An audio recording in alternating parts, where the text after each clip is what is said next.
নমস্কাৰ, এটা নতুন ভিডিঅ'লৈ সকলোকে স্বাগতম জনাইছোঁ। আজি মই বনাব লৈছোঁ ৰঙালাও বাকলিৰ লগত আলু ভাজি। এইখিনি ৰঙালাও বাকলি আৰু আলু ভাজিখন খাই বহুত ভাল লাগে। আপোনালোকেও বনাই খাই চাবচোন।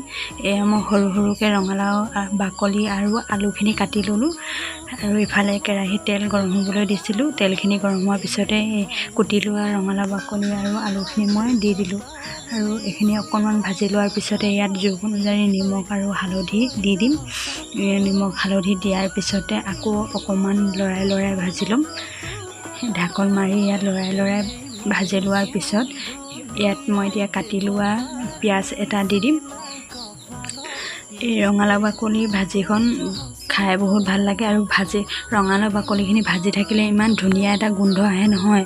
তাত একো মছলা ব্যৱহাৰ কৰিবই নালাগে আৰু জলকীয়া নিদিলেও হৈ যায়। এয়া মই পিঁয়াজটো দি আকৌ অকণমান ঢাকন দি ভাজি ল'লোঁ। ভাজি লোৱাৰ পিছতে এয়া আমাৰ ৰঙালাও বাকলি আৰু আলু ভাজিখন তৈয়াৰ হৈ গ'ল আৰু খাবলৈ যে বহুত সঁচাকৈ ধুনীয়া হয়। ভিডিঅ'টো শেষলৈকে চোৱাৰ বাবে বহুত ধন্যবাদ। আজিৰ ভিডিঅ'টো ইমানেই আছিলে।